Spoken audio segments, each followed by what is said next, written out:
Gracias, Rock. Gracias por dar la bienvenida a todas las personas en este miércoles, día 4 de agosto, que está yendo este año tan rápido, está avanzando demasiado rápido y damos gracias a Dios que el Señor nos tiene aquí, nos ha cuidado, nos ha bendecido, nos ha ayudado.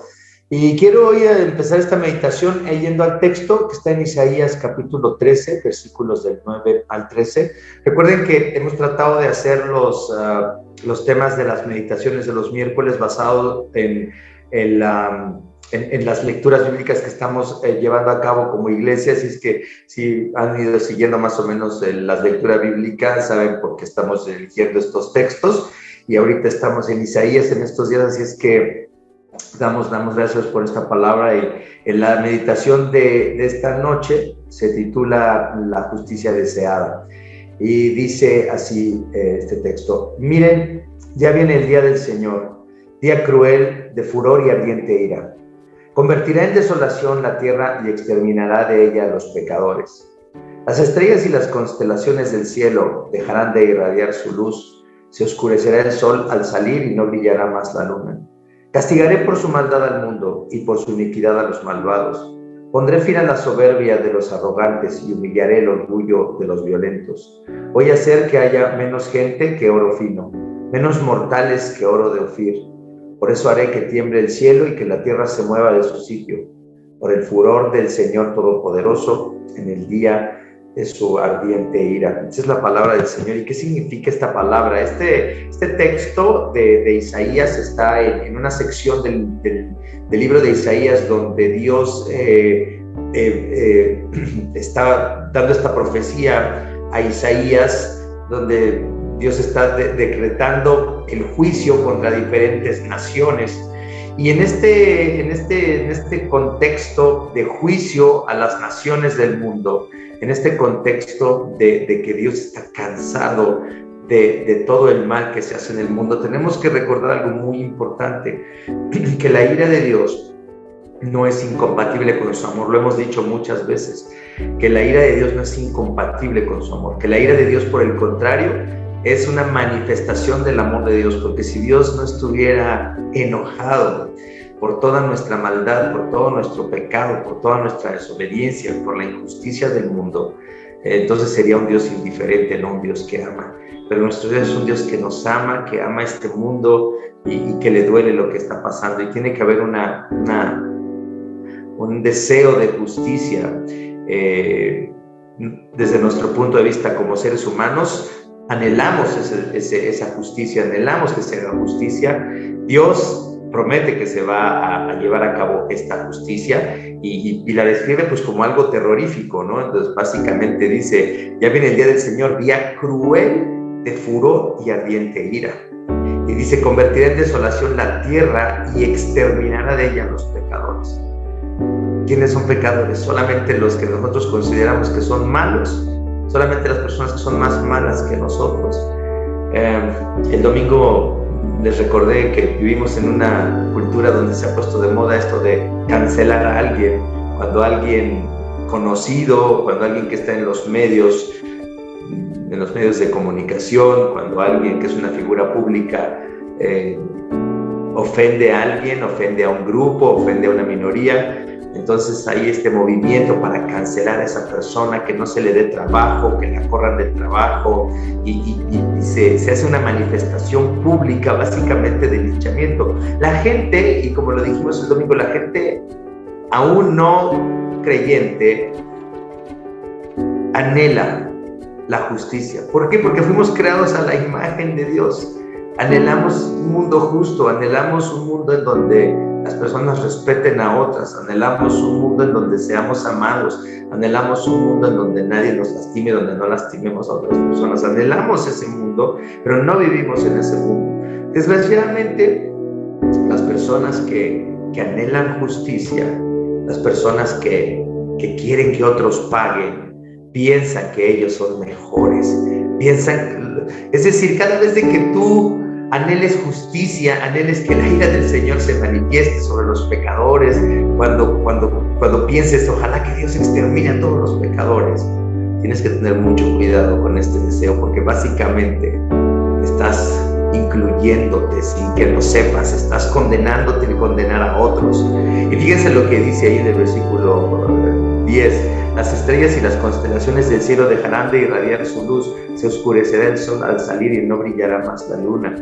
Es decir, viene básicamente el día del Señor y de la ira de Dios y del juicio de Dios. Es un día de oscuridad, es un día de terror. Dice: castigaré por su maldad al mundo y por su iniquidad a los malvados, y pondré fin a la soberbia de los arrogantes y humillaré el orgullo de los violentos. Es muy difícil para nosotros considerar que nosotros somos orgullosos o violentos, o que somos malvados, o que somos soberbios o arrogantes. Es muy difícil pensar cuando vemos a personas haciendo cosas horribles, los peores crímenes que ustedes puedan pensar. Es muy difícil que nosotros pensemos que somos merecedores de la ira de Dios y de la justicia de Dios, así como esas personas a las que condenamos, a las que juzgamos y que decimos esas personas merecen pagar. Cuando pienses eso, tienes que pensar: así Dios piensa de mí, yo tendría que pagar, pero gracias a Dios que nos ha dado una salvación que nos libra de la ira venidera. Fíjense lo que dice en el versículo 12: voy a hacer que haya menos gente que oro fino, menos mortales que oro de Ofir. ¿Por qué se hace esta relación entre destruir a los pecadores, a los orgullosos, a los soberbios? Y te dice que voy a hacer que haya menos gente que oro fino y que oro de Ofir. El oro fino y el oro de Ofir es algo que no es abundante en la naturaleza, es algo muy escaso. Dice: pues voy a hacer que la población sea menos que este oro que es tan escaso. Voy a destruir a tantos, dice Dios, que básicamente no va a quedar nadie. Eso es básicamente lo que está diciendo Dios. Y dice en el versículo 13: por eso haré que tiemble el cielo y que la tierra se mueva de su sitio. Esa violencia que viene de Dios por el furor del Señor Todopoderoso en el día de su ardiente ira. ¿Qué es lo que va a causar que la tierra se mueva de su lugar? ¿Qué es lo que va a causar que tiemble el cielo? El furor del Señor Todopoderoso en el día de su ardiente ira. Como cristianos, mientras oramos por las personas que sufren, también tenemos que orar por las personas que cometen la injusticia. No solamente tenemos que orar por las víctimas, pero tenemos que orar también por los victimarios. Tenemos no solamente por los que están oprimidos, pero también por los opresores. Tenemos que entender que Dios ofrece a través de Jesucristo el perdón para toda clase de personas, que no hay ninguna persona que sea irredimible delante de Dios. Pero a veces nosotros, de verdad, nosotros como creyentes pensamos que somos mejores que otros y juzgamos y condenamos sin pensar que ese juicio y esa condena que le damos a otros es nuestra propia condena. Entonces tenemos que tener mucho cuidado cuando nos acercamos a Dios.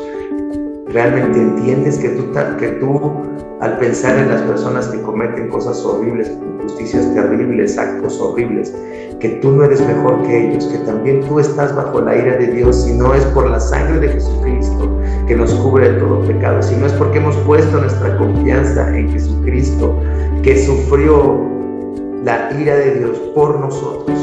Dios no estaba enojado con Cristo, pero Cristo estaba cargando nuestro pecado y ahí tuvo que ser abandonado para que tú y yo no seamos abandonados. Por eso Cristo dice: Dios mío, ¿por qué me has desamparado? Ahí estaba Él siendo dejado para sufrir el juicio de Dios y recibir todas las consecuencias del pecado en su propia vida.